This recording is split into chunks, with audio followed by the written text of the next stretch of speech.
Welcome to Buddha's in your landfill, or Buddhism plain and simple. It's a beautiful day here in Blackstone, center of the world, but then you too are at the center of your world. So let's talk about this center, this elusive, mysterious, impossible to find center that I've been talking about maybe my whole life. Looking for it my whole life. And now here I am in Blackstone at the center of the world, and I talk about it, what I've discovered. Today let's look at the jewel, the center, in Avatar and Titanic. The jewel in Avatar and Titanic. That reminds me of the Buddhist mantra, Om Mani Padme Hum. The jewel is in the lotus. Well, today I've been reading Joseph Campbell's Creative Mythology, the fourth book of his 4 books: Primitive Mythology, Oriental Mythology, Occidental Mythology, and Creative Mythology. These are great works, and I read them every 10 years. So anyway, what Campbell says is that modern man, because he has erased all of the great mythologies, religions, philosophy, all the mythologies of humanity, rationality, science, has erased them all. Just like going to a whiteboard and erasing it clean. They're just myths, just stories. Science knows what's true. So man is in free fall. The TV series Mad Men is about that. You know, the logo, it's like he's falling off the Twin Towers. The whole reality begins to digitize like a satellite image when a storm gets between the satellite and the TV. And, when it breaks up. So we're kind of like breaking up like that, and we're in free fall. So where are the myths? Where are the safety net? You see, myths are a safety net. It's in the movies. Or in the Bible, if you want your safety net to be, but that's a mythology. The Bible is a safety net of mythology that keeps us from falling into the abyss. But it's very limited because it clashes with reason, you see. So when a myth clashes with reason, reason wins. Because reason, particularly in our scientific world, reason is empirically based. So if you believe a myth today, you're going to have to deny your senses, your experience. This is what's going on with politics today. Trump says, don't believe what you see, believe what I tell you. Believe the myth of me, not what your senses tell, what your evidence tells you, not what your experience tells you. Don't trust your experience. Don't trust your flesh. Trust me. Trust my story, you see. This is a metaphor of the death of the modern world, because where is the myth that holds us together? You see, the Trump myth holds his followers together. So let's look at the movies, and particularly the 2 movies of James Cameron, Titanic and Avatar. Now you may think these are really different movies. And I did too until actually when I was reading Creative Mythology, I had a little snap and it both clicked together, and I rushed to share this with you. So the jewel in Avatar and Titanic is the lost center. Now in Titanic, if you remember, this is a myth, this is a metaphor. The Titanic is a metaphor for the modern world. And it's going to hit an iceberg, or it does hit an iceberg, and everybody's dying, everybody's shrinking. Except there was this And I can't think of Rose was the girl's name, and I can't think of DiCaprio's name, the king of the world, who sacrificed himself for Rose. But the thing that she kept, that was kind of like the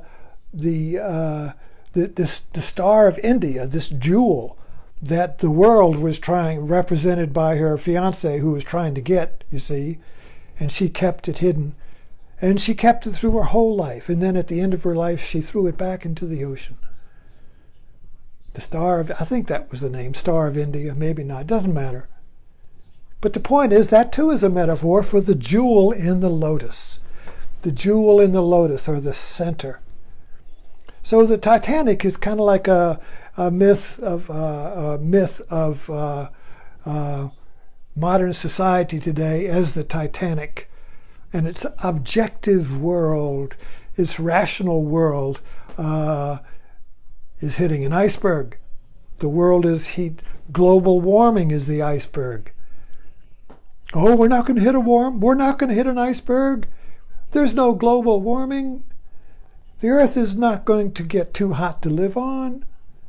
Forget about it. It's a temporary thing, you see. Science will find a way out. Science has created it. But anyway, but let's move on to Avatar, my favorite movie of all times, because this is more psychological. Titanic is more of a story of society, and the jewel was symbolic of the center, the lost center, the jewel in the lotus, you see. And DiCaprio's figure, I'm king of the world. And he willingly sacrificed himself for Rose, saved Rose, you see. But anyway, so it's a love story, but it's more than a love story. But then you get to Avatar. Now, the mythology is the same, but the figures change. So where is the Titanic in Avatar? It's the sky people. The sky people is the modern man, us. We just live in our head. Everything's an it. Everything's an object. Nature is just something to be chopped up and used, you see. Chop down the trees, chop up everything. We got to use it for our greed, you see. So the sky people live in an I-it world. Now the Navi are also metaphors for the I-thou world. I-thou. Now this goes back to Martin Buber, who coined these two phrases. But the I-it world is a mind. The modern mind is an I-it world, which everything is I. Subject, and everything is an object or it, you see. But the subject can't be found. You see, you can't look inside. So we believe our subject, we're an it. We believe each of us believes we're an image with a history, a personality, an it, in time and space. And I gotta move and get around and bump all these other its off, and so I can be it. I can be number one. Trump, number one, you see. Every it wants to be number one. The one it, you see.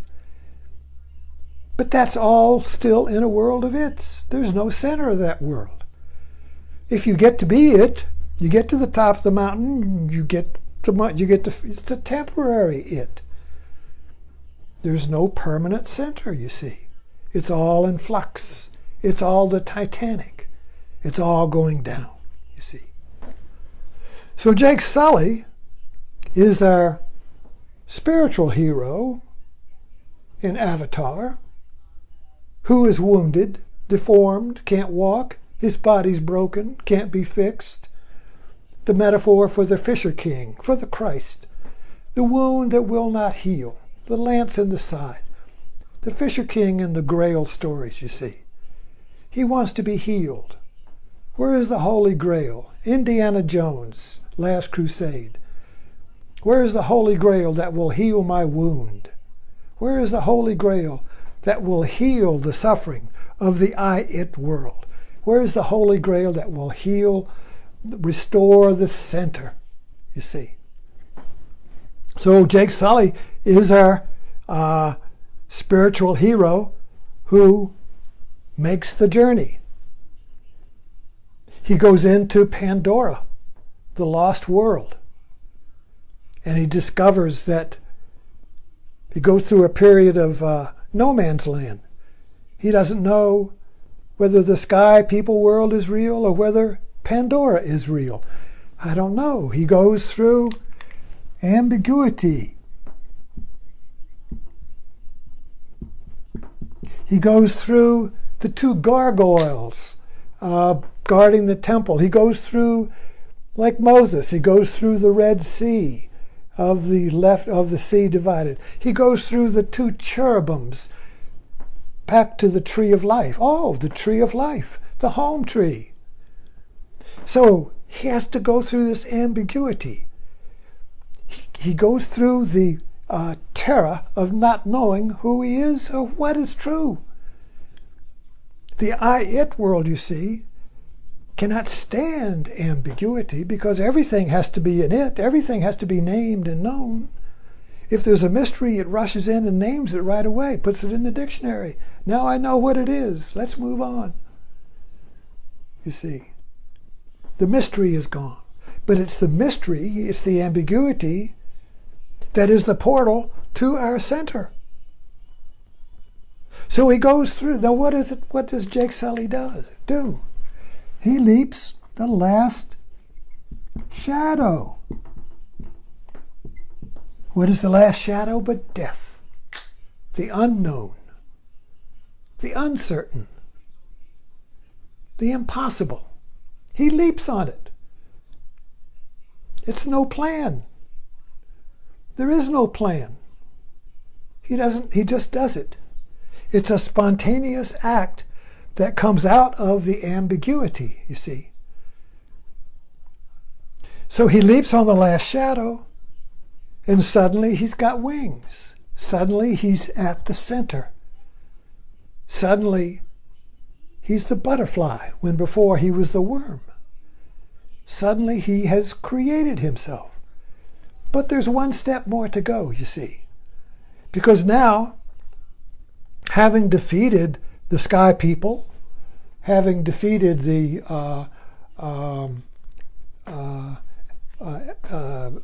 Ravana, who is the colonel in the sky people, whose power is in the machine, having defeated the machine person,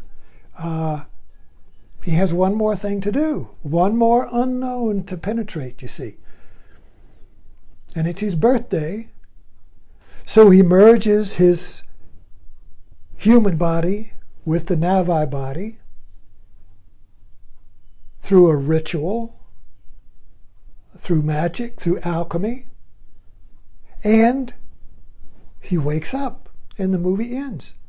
Who is he? He's a Buddha. He has found the center, which is the grafting of the mind, the sky people, and the body, the Navi. So his center is when he becomes mind-body. That his mind and his subject, his I, is no longer separate from the world as its. So he transcends the I-it world, and now he lives as I-thou, you see.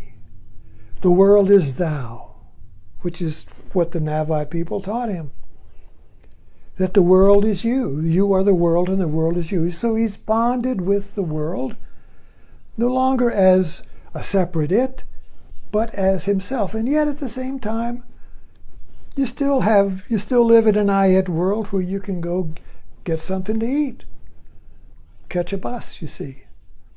But the center of consciousness has shifted from being a subject, an I-it out here, to being the I at the center that has no name. The I at the center is not defined. It's not an it. And that's who you are. You are not an it. And we're all in this together where nobody wants to be defined or judged, you see. Nobody wants to be an it. Are you talking to me? Are you judging me? Are you defining me? I want to define myself. I am the creator of me. This is what's going on in America. It's always going on in America because that's what America is. America is the constant rediscovery of your center as the creator. You are the creator of you. You are the creator of your business. You are the creator of your world, you see. You're not the created, the it. You are the creator. And see, this goes against so much of our indoctrination, our brainwashing. We're obey, do your duty, be an it, fit in, conform, you see. So anyway, movies are the jewel in the lotus today. Movies are our myth makers, and they all have this theme, this Ariadne's thread, leading us out of the labyrinth of the modern mind, out of our mind, leading us to the center in our heart. So the movies come like waves. Oh, this is a great movie, I'm inspired. But then another one comes, Shape of Water. Another one comes, you see, The Life of Pi. And they come, these great movie myths, but they all have the same theme. So we have to follow that theme, that Ariadne's thread of the movies. That is all we have now to lead us out of our labyrinth of the mind. Thanks for dropping in.